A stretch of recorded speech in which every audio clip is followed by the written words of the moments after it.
नमस्कार दोस्तों। जब एक आईपीएस महिला अधिकारी एक गुप्त मिशन के तहत विधवा महिला बनकर जेल के भीतर जाती है, तो उसके सामने जेल की एक भयावह सच्चाई खुलती है। उसे पता चलता है कि जेल केवल अपराधियों को सजा देने की जगह नहीं, बल्कि एक संगठित शोषण का केंद्र बन चुकी है। वहां का जेलर दरोगा रात के अंधेरे में महिला कैदियों को अपने कमरे में बुलाता है और उनका शारीरिक शोषण करता है। कोई महिला कैदी उसकी हवस से नहीं बची। सभी को मजबूरी में अपनी अस्मिता कुर्बान करनी पड़ती है। जब आईपीएस मैडम भी कैदी बनकर वहां पहुंचती है, तो उसके साथ भी वही सब होता है जो बाकी कैदियों के साथ होता रहा है। लेकिन दोस्तों, इसके बाद जो हुआ वो इस पूरे जेल तंत्र को हिला देने वाला था। आखिर आईपीएस मैडम ने क्या किया? जानने के लिए वीडियो को अंत तक जरूर देखें। बहुत मजा आएगा और एक बहुत बड़ी सीख भी मिलेगी। इसलिए दोस्तों, वीडियो को आधा अधूरा न छोड़ें, क्योंकि आधा अधूरा ज्ञान हमेशा विष के बराबर होता है। तो चलिए दोस्तों, वीडियो को शुरू करें। उससे पहले आप सभी से निवेदन है कि वीडियो को एक लाइक और चैनल को सब्सक्राइब जरूर करें और कमेंट बॉक्स में जय हिंद जरूर लिखें। तो चलिए दोस्तों, इस वीडियो को शुरू करते हैं। दोस्तों, रात के करीब 10 बजे थे।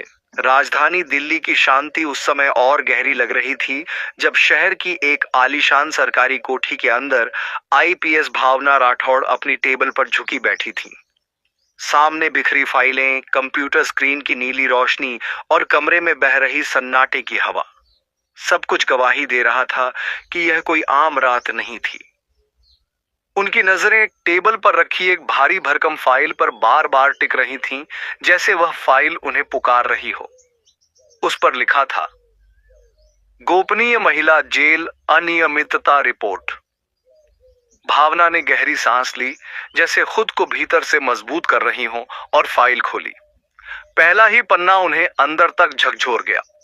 दरोगा रंजीत यादव पर महिला कैदियों के साथ यौन उत्पीड़न, बेरहमी से मारपीट और मानसिक शोषण के आरोप थे।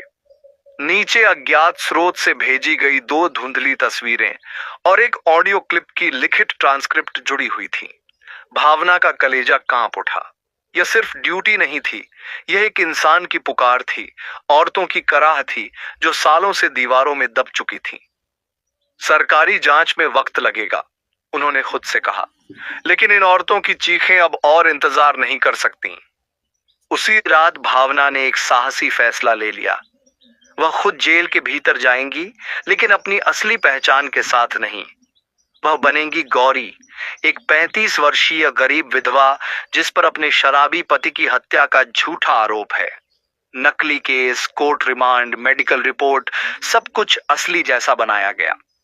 इस मिशन की जानकारी सिर्फ 4 अफसरों तक सीमित रखी गई। 3 दिन बाद एक पुलिस जीप दिल्ली की एक महिला जेल के भारी गेट के भीतर दाखिल हुई। जीप से उतरी एक मुरझाई हुई सी महिला, बिल्कुल आम, डरी हुई, बिखरे बाल, आंखों में थकान और कलाई में टूटी हुई चूड़ियां। वह कोई और नहीं, आईपीएस भावना राठौड़ ही थीं, जो अब गौरी के रूप में जेल के अंदर थीं। जेल की पहली रात ही उनकी आत्मा कांप गई। कोठरी में सीलन थी, रात का खाना सड़ी हुई दाल और सूखी रोटी, और ऊपर से गालियों की बौछार करने वाली महिला प्रहरी। चारों ओर सिसकियों की आवाजें थीं, जैसे हर कोठरी एक दुख भरी कहानी समेटे बैठी हो। लेकिन भावना हर क्षण को जिया। यह कोई नौटंकी नहीं थी, यह एक युद्ध था, एक औरत बनकर दूसरी औरतों की आवाज बनने का। अगले दिन एक महिला धीरे से पास आकर बैठ गई। बहन, अभी आई हो क्या? ज्यादा मत बोलो, दरोगा की नजर पड़ गई तो खत्म हो जाओगी। वह थी रुबीना, जिसे बिना किसी सुनवाई के 4 साल से जेल में बंद रखा गया था। क्यों? भावना ने मासूमियत से पूछा। रुबीना की आंखें भर आईं। रात में बुलाता है, जो मना करे उसे मारता है, खाना बंद कर देता है या कुछ मिला देता है। भावना का दिल फटने को आया, लेकिन चेहरा शांत बनाए रखा। वह जान चुकी थी, यह लड़ाई आसान नहीं, पर अब वह पीछे नहीं हटेंगी। उसने कोठरी की दीवार में एक छोटा कैमरा छुपाया था जो हर हरकत रिकॉर्ड कर रहा था। उसकी असली वर्दी और मोबाइल बाहर ड्राइवर सतीश के पास थे। तीसरी रात दरोगा रंजीत सामने आया। लंबा भारी शरीर, आंखों में भयानक वासना और चेहरे पर सत्ता का वहशियाना घमंड। नहीं हो? उसने मुस्कुराते हुए पूछा। भावना ने सिर झुका लिया। गौरी, बस इतना ही कहा। उसने भावना की ठुड्डी पकड़कर चेहरा ऊपर किया। अच्छा है, नई हवा आएगी इस जेल में। भावना का शरीर कांप उठा, लेकिन उसकी आंखों के पीछे एक ठंडी आग जल रही थी। उसने कैमरे की रिकॉर्डिंग चेक की। सब सही चल रहा था, लेकिन उसे नींद नहीं आई। कोठरी की दरारों से आती सिसकियों ने उसकी आत्मा को बेचैन कर दिया। उसने खुद से वादा किया, अब कोई सिसकी दबेगी नहीं। अंत शुरू हो चुका है। चौथे दिन देर रात को 2 प्रहरी आए। 114 नंबर, बाहर चलो, साहब ने बुलाया है। 114 नंबर यानी गौरी। भावना को जेल के उस हिस्से में ले जाया गया जिसे सादा बैरक कहते थे, जहां आम कैदी नहीं जा सकते। दरोगा रंजीत का आलीशान ऑफिस, दीवारों पर तस्वीरें, शराब की बोतलें और एक कोने में महंगे सोफे। आओ नई रानी, रंजीत ने कुर्सी पर बैठे बैठे कहा। अब तुम्हारा नाम वही होगा जो मैं चाहूं। भावना की नजरें झुकी रहीं, लेकिन उसकी चूड़ी में छिपा कैमरा सब कुछ रिकॉर्ड कर रहा था। जब रंजीत ने उसका पल्लू खींचना चाहा, भावना ने घबराकर खुद को पीछे खींच लिया। डरती हो? उसने हंसकर पूछा। जी, भावना ने कांपती आवाज में कहा। यहां डरने की नहीं, आदत डालने की जरूरत होती है, रंजीत बोला और बेल दबाई। एक महिला प्रहरी आई। इसे वाईपी बैरक में रखो, मेरी नजर के नीचे। नई कोठरी थोड़ी साफ थी, लेकिन वहां की दीवारें भी निगरानी में थीं। रात के 2 बजे दरवाजा फिर खुला। रुबीना चुपचाप अंदर आई। गौरी बहन, यहां संभल कर रहो, वो कभी भी आ सकता है। कई औरतें यहीं से टूट चुकी हैं। भावना की आंखें भर आईं, पर आवाज में दृढ़ता थी। अब तुम्हारी आवाज सिर्फ दीवारों से नहीं टकराएगी रुबीना, मैं वादा करती हूं। अगली 2 रातें रोंगटे खड़े कर देने वाली थीं। दरोगा रंजीत ने मीठे बोलों से लेकर धमकी तक सब कुछ आजमाया। कभी वह उसके पास बैठा, कभी हाथ पकड़ने की कोशिश की, कभी खाने के बहाने बुलाया, लेकिन भावना हर बार डरने का अभिनय करती रही। अंदर ही अंदर सब रिकॉर्ड करती रही। हर आंसू, हर कांपती आवाज उसके मिशन का हिस्सा बन चुका था। जेल के बाहर पिछले 4 दिनों से एक वकील के भेष में एक शख्स हर रोज दिख रहा था, ड्राइवर सतीश। उसकी आंखें लगातार जेल की दीवारों को घूरती थीं और उसके हाथ में छोटा सा कैमरा हर गतिविधि रिकॉर्ड करता जा रहा था। वह हर फुटेज को सुरक्षित करता, जेल के कर्मचारियों की आवाजाही पर नजर रखता और साथ ही मीडिया और वरिष्ठ अधिकारियों से लगातार संपर्क में था। सतीश का मकसद साफ था, भावना को सुरक्षित बाहर निकालना और उस राक्षसी साजिश को उजागर करना जो इस जेल की दीवारों के भीतर पल रही थी। और फिर आई चौथी रात, सन्नाटे में डूबी हुई, लेकिन तूफान से पहले की शांति जैसी। इस रात दरोगा रंजीत यादव ने भावना को साफ शब्दों में चेतावनी दी। आज की रात तेरी आखिरी परीक्षा है, या तो तू झुक जाएगी या तेरा अस्तित्व मिटा दूंगा। भावना की कोठरी का दरवाजा खुला, पर इस बार वह कमजोर नहीं थी। उसके पास थी एक हाईटेक डिवाइस, जिसे छिपाकर उसने अपनी कमर के पीछे बांधा था। यह डिवाइस महज एक बटन से जेल के बाहर सतीश तक सिग्नल पहुंचा सकती थी। जैसे ही दरोगा कमरे में दाखिल हुआ और नशे में उसकी आंखों में हवस झलकने लगी, भावना ने डिवाइस का बटन दबा दिया। जेल के बाहर गाड़ी में बैठे सतीश को संकेत मिल चुका था। वह तुरंत हरकत में आया। पहले से तैयार कमिश्नर, महिला आयोग की अधिकारी और 2 पत्रकारों को लेकर वह जेल की तरफ तेजी से बढ़ चला। अब जेल की घुटन भरी रात में एक नई हवा बहने लगी थी उम्मीद की। अंदर भावना अब भी गौरी बनकर खड़ी थी, लेकिन उसकी आंखों में अब सिर्फ डर नहीं था, वहां ज्वाला थी। जेल की दीवारें अब किसी की सिसकी नहीं सुन रही थीं, वो किसी बड़े तूफान से सहम रही थीं। भावना का मिशन अब मोड़ पर था, जहां से पीछे लौटना असंभव था। रात के 11 बज चुके थे। दरोगा रंजीत शराब की बोतल हाथ में लिए लहराते कदमों से अपने कमरे से बाहर निकला। जेब में उस वीआईपी कोठरी की चाबी थी जिसमें गौरी यानी भावना बंद थी। गेट पर तैनात 2 प्रहरी उसके इशारे पर रास्ता छोड़ देते हैं, जैसे यह रोज की बात हो। रंजीत दरवाजा खोलते हुए बोला, आज कोई बहाना नहीं चलेगा गौरी, आज तू मेरी होगी। भावना 2 कदम पीछे हटते हुए धीमी आवाज में बोली, मैं आपकी सेवा के लिए तैयार हूं साहब, बस थोड़ा रहम कीजिए। रंजीत दरवाजा बंद कर देता है। अब अंदर सिर्फ 2 ही लोग थे, एक शिकार और एक शिकारी। लेकिन दरअसल वह शिकार नहीं, जाल बिछा चुकी थी। भावना ने धीरे से कमर के पीछे लगे बटन को दबा दिया। लाइव फीड चालू हो चुकी थी। सतीश ने वीडियो को तुरंत लाइव ऑनलाइन करना शुरू कर दिया। जैसे ही रंजीत भावना की ओर बढ़ा, वह रुक गई और बोली, आपके करीब आने से पहले एक बात जान लीजिए, सेवा पहले करूं या वो राज खोलूं जो मैं जानती हूं। रंजीत रुक गया। क्या मतलब? अब भावना की आंखों में न डर था, न झिझक, सिर्फ लपटें थीं। तुम इस जेल में सिर्फ वर्दी नहीं पहनते, तुम एक रैकेट चलाते हो।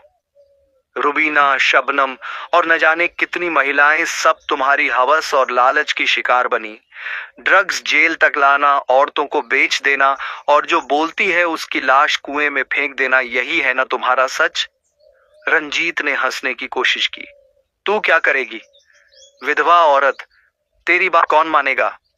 भावना ने ठंडे स्वर में कहा। जिसे सुनना था वो सुन रहा है। तुम इस वक्त लाइव हो, पूरा देश देख रहा है। रंजीत के चेहरे का रंग उड़ चुका था। वह जैसे ही पलटा, दरवाजा जोर से खुल गया। महिला आयोग की अधिकारी, पुलिस कमिश्नर, पत्रकार और सतीश अंदर घुसे। दरोगा रंजीत यादव, आपको बलात्कार की कोशिश, महिला उत्पीड़न और जेल के भीतर आपराधिक गतिविधियों को संचालित करने के आरोप में गिरफ्तार किया जाता है। रंजीत भागने की कोशिश करता है, लेकिन चारों ओर से हथकड़ियों से लैस पुलिसकर्मी उसे घेर लेते हैं। वही प्रहरी जो अब तक उसके इशारे पर चलते थे, सिर झुकाकर खड़े थे। भावना अब अपनी असली पहचान में सामने आई। आईपीएस अधिकारी भावना राठौड़। उसने एक अंतिम बार उस कोठरी की ओर देखा। यह सिर्फ एक दरोगा की गिरफ्तारी नहीं, यह उस सिस्टम की हार है जो सालों से औरतों की चीखें दबाता आया है। अब हर कोठरी में डर नहीं, सच गूंजेगा। जेल में हड़कंप मच गया। सीबीसी रिकॉर्ड्स, गुमशुदा महिलाओं की फाइलें, फर्जी रजिस्टर और नशीले पदार्थ बरामद होने लगे। एक पूरी साजिश बेपर्दा हो रही थी। और तभी मिली वो चीज जिसने सब कुछ बदल दिया, एक सीक्रेट डायरी। डायरी में साफ लिखा था, मास्टर के निर्देश पर रुबीना को शिफ्ट किया गया। भावना नाम की नई महिला वीआईपी कोठरी में है। मास्टर ने कहा है उसे भी तोड़ दो, बाकी औरतों की तरह। भावना की आंखें सख्त हो गईं। अब वह केवल एक पुलिस अफसर नहीं, वो हर उस औरत की आवाज थी जो अब तक घुटकर रह गई थी। अगले ही दिन महिला आयोग और विशेष अपराध शाखा के साथ एक गुप्त बैठक होती है। वहां से एक नाम सामने आता है, राघव त्रिपाठी। 3 बार का विधायक, एक सम्मानित नेता, वही असली मास्टरमाइंड, वही इंसान जो रंजीत जैसे अफसरों को पनाह देता है और पर्दे के पीछे बैठकर पूरी व्यवस्था को चलाता है। अब भावना जान चुकी थी रंजीत गिरा है, लेकिन असली शिकारी अभी जिंदा है और उसकी लड़ाई अब और भी बड़ी होने वाली थी। भावना राठौड़ के पास अब इतने सबूत इकट्ठा हो चुके थे कि वह चाहती तो अगले ही पल केस को सार्वजनिक कर सकती थी। लेकिन यह मामला बेहद संवेदनशील था, क्योंकि इसमें लिप्त व्यक्ति कोई आम इंसान नहीं, बल्कि एक सत्ताधारी दल का जनप्रतिनिधि विधायक राघव त्रिपाठी था। सीधे उस पर हाथ डालना न केवल राजनीतिक भूचाल ला सकता था, बल्कि कानून की जटिलताओं में जांच फंस भी सकती थी। इसलिए भावना ने अगली योजना बनाई, इस बार अकेले नहीं, बल्कि पूरे राज्य की स्पेशल टास्क फोर्स एसटीएफ उसके साथ थी। तभी अचानक भावना को एक कॉल आता है। दूसरी ओर से एक कंपकंपाती महिला की आवाज आती है, मैम, मेरा नाम शबनम है, मैं उसी रैकेट की शिकार हूं। मुझे पता है मास्टर यानी राघव त्रिपाठी का ठिकाना क्या है, लेकिन मेरी जान खतरे में है, प्लीज मेरी मदद कीजिए। भावना ने बिना देरी किए उस कॉल को गंभीरता से लिया। अगली सुबह वह भेष बदलकर बिना सरकारी गाड़ियों के अकेले शबनम से मिलने निकल पड़ी। शबनम उसे एक सुनसान इलाके के पुराने फार्म हाउस पर लेकर जाती है। वह जगह बाहर से तो सामान्य लगती है, लेकिन भीतर कदम रखते ही भावना को एहसास होता है यह फार्म हाउस नहीं, एक अत्याचार का किला है। जगह जगह कैमरे, हथियारबंद गार्ड और गुप्त दरवाजे, सब कुछ इस बात का संकेत थे कि यहाँ कोई बहुत बड़ा अपराध चल रहा है। यहीं राघव त्रिपाठी अक्सर अपनी विशेष पार्टियों का आयोजन करता था, जहां महिला कैदियों और बेगुनाह लड़कियों को नीलाम किया जाता था। उधर राघव को भी अब शक हो चुका था कि कोई उसके पीछे है। जब उसने भावना का नाम सुना तो आग बबूला हो उठा। उसने अपने गुर्गों से साफ कह दिया, इसे जिंदा मत छोड़ना, आईपीएस है, परतें उधेड़ देगी, इसे मिटा दो। भावना अब एक ऐसे मिशन में कूद चुकी थी जिसमें उसकी वर्दी, उसका जीवन और उसका संकल्प सब कुछ दांव पर था। लेकिन इस बार उसकी आंखों में कोई डर नहीं था, बल्कि क्रांति की चिंगारी थी। वह ठान चुकी थी, अब कोई और गौरी, शबनम या रुबीना नहीं बनेगी। एसटीएफ की मीटिंग के दौरान एक एक्सप्रेस डिलीवरी वाला एक संदिग्ध पार्सल लाता है। भावना उसे खोलती है। अंदर एक जली हुई साड़ी और एक धमकी भरा पत्र होता है। जो आग तूने हमारे अड्डे में लगाई है, वही आग तुझे और तेरे मिशन को राख कर देगी। तू अब सिर्फ आईपीएस नहीं, हमारी दुश्मन है। अगला नंबर तेरा है। भावना ने पत्र पढ़ा, फिर बड़ी शांति से मेज पर रखा। उसके चेहरे पर कोई भय नहीं था, सिर्फ संकल्प था। उसी रात उसे सूचना मिली कि फार्म हाउस में एक विशेष पार्टी रखी गई है। 5 लड़कियों को जेल से लाकर विदेशी मेहमानों के सामने प्रदर्शन के लिए लाया जा रहा है। भावना जानती थी यही मौका है। उसने ऑपरेशन काली रात का ऐलान किया। रात 9 बजे वह अपनी टीम के साथ निकली, लेकिन रास्ते में एक पुल पर एक ट्रक उनकी गाड़ी से टकरा जाता है। ड्राइवर सतीश की मौके पर मौत हो जाती है और भावना गंभीर रूप से घायल हो जाती है। यह एक दुर्घटना नहीं, साजिश थी। ट्रक ड्राइवर ने पूछताछ में बताया कि उसे आदेश मिला था आईपीएस मैडम को किसी भी कीमत पर रोकना है। भावना को जब होश आया, उसने कहा, मेरे साथियों को बुलाओ, ऑपरेशन जारी रहेगा, चाहे स्ट्रेचर पर ही क्यों न जाना पड़े। पट्टियों में लिपटी, चेहरे पर दर्द की लकीरें, लेकिन आंखों में चट्टानी संकल्प लिए वह ऑपरेशन में फिर शामिल हुई। एसटीएफ ने फार्म हाउस को चारों ओर से घेर लिया। जैसे ही रात के 12 बजे एक गुप्त इशारा मिलते ही दरवाजे तोड़े गए। गोलियों की आवाज, चीखें, अफरा तफरी मच गई। राघव त्रिपाठी पीछे के दरवाजे से भागने की कोशिश करता है, लेकिन गिरफ्तार कर लिया जाता है। 5 लड़कियों को बचाया गया, जिनमें से एक थी रुबीना, जिसे पहले मरी हुई घोषित कर दिया गया था। राघव की गिरफ्तारी के बाद कोर्ट में सुनवाई होती है। बाहर जनता का हुजूम, आईपीएस भावना राठौड़ जिंदाबाद और बलात्कारियों को फांसी दो के नारे लगा रहा था। भावना ने कोर्ट में कहा, माननीय न्यायालय, राघव जैसे अपराधियों को हमने नेता बना दिया। यही हमारी सबसे बड़ी गलती थी। इन्होंने जेलों को शोषण गृह बना दिया। मैं आपसे निवेदन करती हूं, इसे सिर्फ कानून से नहीं, इंसानियत से सजा दें। साक्ष्यों, गवाहों और वीडियो फुटेज के आधार पर कोर्ट ने राघव त्रिपाठी को बलात्कार, मानव तस्करी, हत्या की साजिश और भ्रष्टाचार में आजीवन कारावास की सजा सुनाई। गृह मंत्रालय ने भावना को शौर्य पदक से सम्मानित किया, लेकिन वह किसी मंच पर नहीं गई।